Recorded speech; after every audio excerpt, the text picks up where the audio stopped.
Aujourd'hui, on déballe et on installe la nouvelle sacoche de guidon de Tailfin, la petite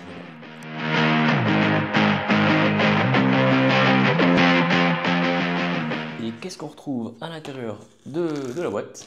Eh ben déjà, à commencer, la notice d'installation. Bon, ça c'est quelque chose d'assez classique. On va retrouver la fixation qu'on va rajouter sur le cintre. Voilà, donc c'est une structure en métal, tout en métal. Après, on a bien sûr la sacoche en elle-même.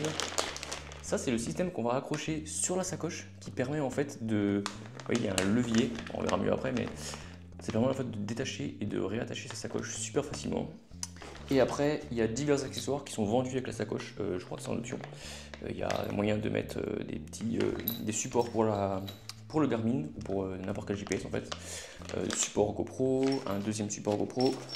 Et là voilà les supports Garmin. Et maintenant, il n'y a plus qu'à monter tout ça sur le gravel. Mais avant de monter la fixation sur le gravel, on va faire un petit essai sur le vélo de route qui est juste là derrière, celui qui a des prolongateurs, parce que justement, en fait, Tailfin dit que leur nouvelle sacoche de guidon, eh ben, elle est compatible avec les prolongateurs. Et justement, moi, j'ai très peu de place entre la potence et la fixation des prolongateurs, donc du coup, je suis curieux de savoir si ça marche vraiment.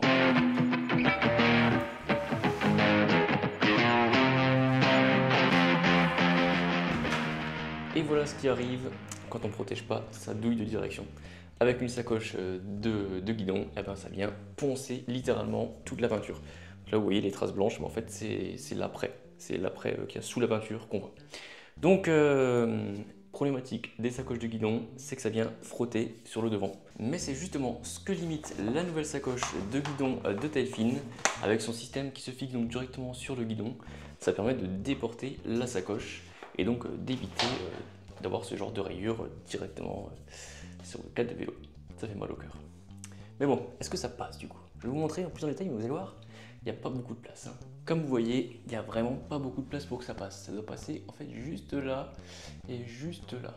Voilà, ça c'est la potence et ça c'est les supports. Et du coup, je peux pas les déplacer les supports parce que vraiment, je sais pas si vous voyez, mais là en fait, le cintre en fait il se recourbe. Je suis déjà à la limite de la limite. Il y a le câble qui passe dans le guidon ici. En fait, je peux pas aller plus loin. Donc du coup, il faut vraiment se fixer là. Et ce truc là, eh ben en fait, ça a l'air pas trop mal. Alors il faut savoir que cette pièce là s'écarter et donc du coup vous pouvez plus facilement la mettre. Donc on va essayer de la fixer, mais ça m'a l'air pas trop mal. Bon, alors premier point négatif, les vis c'est du Torx et ça c'est méga chiant. C'est méga chiant parce que j'en ai pas. Donc du coup je suis obligé de sortir mon multi-outil qui lui a des clés Torx. Mais voilà, bon bah je vais faire un montage avec le multi-outil, c'est pas grave. Donc là pour le coup on va déjà dévisser les deux vis pour le guidon pour pouvoir fixer la sacoche. Mais je pense que c'est... Ah ben voilà. Les deux côtés sont passés. Donc voilà, ça y est, je l'ai monté, il passe bien, je vois qu'il ferme bien. Par contre pour le faire pivoter, je pourrais pas parce qu'il y a les prolongateurs qui gênent. Donc ça veut dire que si je veux le monter sur ce vélo là, il faudra d'abord que je démonte les prolongateurs avant de pouvoir mettre ma fixation. Mais en tout cas, bonne nouvelle, il est possible vraiment de monter ce type de sacoche avec un vélo avec des prolongateurs, même si vous avez peu d'espace. Je vais vous mesurer ça, comme ça vous savez combien de largeur ça fait. Eh ben, en termes de largeur, ouais, voilà, on est à 1,2 d'épaisseur. Donc si vous avez 1,2 cm de place de chaque côté de votre potence, eh ben, vous êtes bon pour installer ce type de sacoche.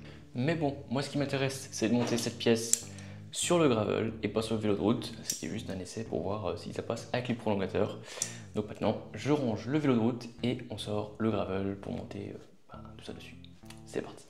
Donc, avant de monter du coup la petite fixation, on va bien nettoyer le guidon parce que là, en gravel, eh ben, y a de la boue tout le temps, surtout en ce moment. Donc, on nettoie bien, pas que ça croustille de trop quand on va monter le support. Le support comme ceci. Donc là, eh ben, ça vient tout seul. Il y a juste les câbles en dessous qui viennent gêner parce que ils sortent tout juste de la guidonine. Donc là, hop, pour les faire passer en dessous de chaque côté. Et hop. Et voilà, on est déjà pas mal en fait. Je sais pas si vous avez vu, mais il y a une petite valve de compression. Et ça c'est vachement cool. Parce que c'est vrai que sur les sacoches, moi chez mon Apithura, c'est tellement chiant. Je suis obligé de vider l'air avant de pouvoir fermer le compressé et au final, il y a toujours de l'air qui reste dedans. C'est pas top. Là, ça c'est trop bien. J'avais la même chose là du coup, j'ai vu sur la Cyclite, mais sur la sacoche arrière et là sur la sacoche avant. Très bon point ça, la valve là de décompression, ça permet d'enlever l'air et ça c'est top. Et il y a un autre truc qui est vraiment top, mais je vous montre ça juste après. Déjà, on va fixer cette partie là. Alors pour le coup, on peut pas se tromper, on met la valve à droite et on met cette fixation là au-dessus. De toute façon, elle est plus large, on peut pas confondre. Donc là, il y a juste à fixer ce truc là comme ça. Le cirage à 5 Nm.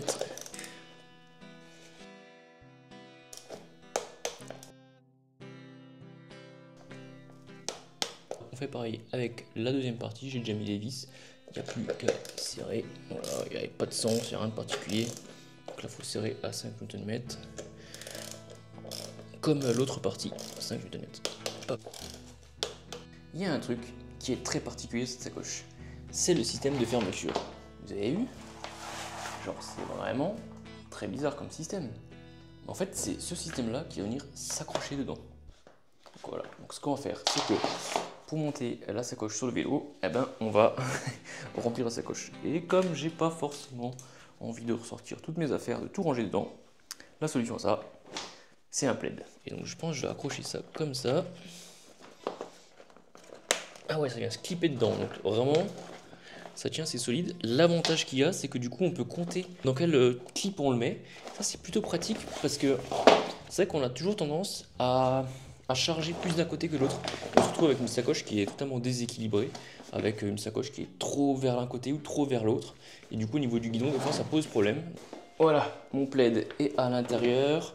Donc du coup, il y a juste à replier ce truc-là de nouveau. Hop, hop. Et d'aller fixer là où il faut. Là, je peux le fixer plus loin. Troisième cran. Hop, on vient cliquer le machin. Vous voyez, vous approchez du cran. Vous mettez dans le cran que vous voulez, celui-là ou celui-là, et vous venez juste tirer dessus jusqu'à ce qu'il claque, et après il est en place. Et le gros avantage du coup de ce système-là, ça fait que sur les côtés, vous allez directement être ça va rentrer comme ça vers l'intérieur, donc du coup ça gêne pas avec les passages de vitesse. Ça c'est plutôt cool.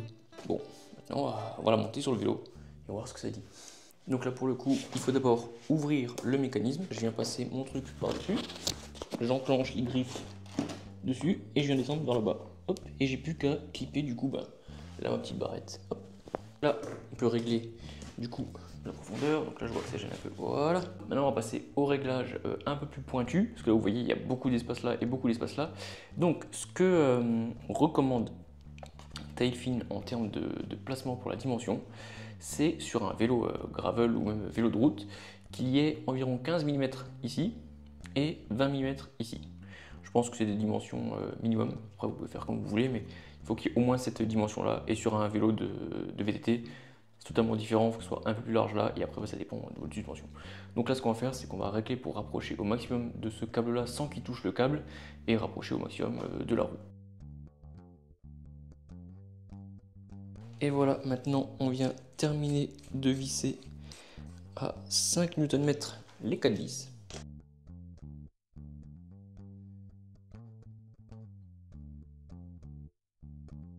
Et voilà, ça c'est en place. Et donc comme vous voyez en fait, c'est juste à dévisser ce truc là, enfin tirer ce truc là, hop, et votre sacoche, elle est enlevée. Et puis quand vous voulez la remettre, vous la remettez sur son petit truc, hop, tac, clipper, et voilà. En plus ce qui est bien, c'est que du coup si votre sacoche n'est pas très bien équilibrée, vous n'avez pas réussi, en fait vous pouvez quand même la décaler, vous voyez, à gauche ou à droite. Vous pouvez décider de la centrer ou de la décentrer exprès parce que vous auriez trop chargé un côté ou vous n'auriez pas pu faire autrement en fait.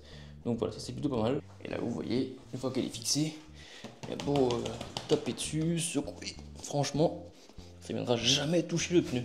Ça c'est vraiment pratique quoi. Vous savez, sur les sacoches de guidon en général, vous pouvez mettre uniquement du matos à l'intérieur.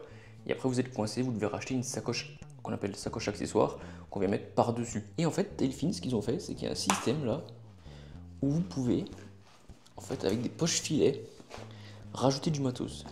Vous avez une poche ici, une poche ici, une pochette zippée carrément, une grande poche là que vous pouvez serrer avec un système de strap quoi. C'est vraiment pratique pour mettre à manger, ou un petit truc que vous auriez acheté. Là, à l'avant par exemple, vous avez un clip pour mettre une lumière. Et là, je suis sûr, vous vous dites, avec tout le métal qu'on rajoute sur la sacoche, sur le vélo, mais ça va être super lourd cette sacoche. C'est vrai que quand on la prend dans les mains, c'est pas super léger, hein. Puis en plus, il y a la partie aussi en métal qu'on accroche sur le vélo. Et ben la sacoche, je viens de la peser, elle fait 640 grammes avec les deux trucs qu'on vient de fixer. Par contre, pour le truc qu'il y a sur le vélo, je sais pas, j'ai pas pesé, j'ai pas pensé à le peser. À voir sur le site internet, je suis sûr qu'ils annoncent les poids. Mais je pense qu'on est quand même à moins de 1 kg, hein.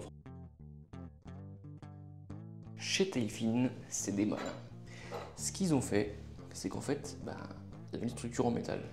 Et ils se sont dit, mais pourquoi on ne mettrait pas des accessoires dessus? Et alors là, vous avez plusieurs possibilités. Vous avez ce truc là, en fait vous allez pouvoir rajouter un accessoire de chaque côté, ici et de l'autre côté là. Et en fait, le but c'est que par exemple là-dessus, en fait vous pouvez fixer une lampe. Donc là vous allez pouvoir fixer ça avec juste une vis. Mais vous avez un autre emplacement de l'autre côté. Et ils ont ça, une petite patte en fait qui fait fixation GoPro. Donc vous pouvez très bien mettre une caméra, mais vous pouvez aussi mettre une lampe qui aurait une fixation type GoPro.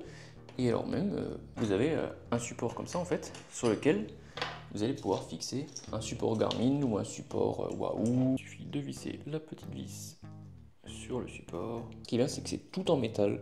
C'est vraiment quali de fou. Ça respire vraiment la qualité. Enfin après, si vous avez déjà eu des produits Tailfin, vous êtes déjà au courant. Mais Tailfin, c'est vraiment des trucs ultra quali. Tac, tac, et voilà. Alors après, on peut choisir de l'incliner plus ou moins, ça c'est plutôt cool. Bon, alors cette sacoche Tailfin, cette première sacoche de guidon qu'ils nous ont fait, est-ce que c'est une superbe réussite? Franchement, ça a l'air, hein. Ils ont vraiment pensé à tout. On sent que c'est des gens qui font du bikepacking, qui cherchent à innover pour le bikepacking, et ça franchement, ça fait super plaisir. Ce système où on peut fixer des accessoires, une lampe, une GoPro, un GPS, c'est vraiment pratique. Le fait qu'on puisse la détacher super rapidement, ça je trouve que c'est vraiment incroyable. Vous pouvez mettre les mains au-dessus sans être gêné. La sacoche va beaucoup moins vibrer, beaucoup moins trembler. Vous avez de la place pour ranger des choses. Franchement, ça m'a l'air vraiment pas mal. Le prix, c'est clair que c'est beaucoup plus cher qu'une sacoche traditionnelle, mais en même temps, vous avez de la place en plus, alors que ça, sur des sacoches traditionnelles de guidon, vous n'avez pas. Vous avez la possibilité voilà, de protéger votre vélo. Enfin, c'est à réfléchir. Je crois qu'elle est à 280 € la sacoche. Ça reste cher pour une sacoche, mais franchement, c'est presque deux sacoches en une en fait. Le fait de pouvoir mettre des choses dedans, franchement, ça remplace une sacoche accessoire et ça vous évite d'acheter en fait, une sacoche de guidon plus une sacoche accessoire. Au final, ça revient quasiment au même prix. Enfin, ça dépend des marques, bien sûr, mais franchement, cette sacoche-là, je pense que Tailfin y tienne quelque chose. À voir dans le temps, à voir à l'utilisation, mais ça m'a l'air vraiment pas mal. Allez, moi je vous dis à la prochaine. Dites-moi dans les commentaires ce que vous pensez de cette sacoche. Est-ce que pour vous c'est vraiment une révolution ou alors est-ce que c'est une nouvelle sacoche, voilà, comme il y en a tant chaque année. Dites-moi ça en commentaire, lâchez un like si vous aimez cette vidéo, ça aide à soutenir la chaîne et que des marques voilà, me confient du matériel pour que je puisse le tester, vous faire des petites vidéos et puis vous montrer tout ça en détail et ce que j'en pense. Bref, moi je vous dis à la prochaine, allez, ciao!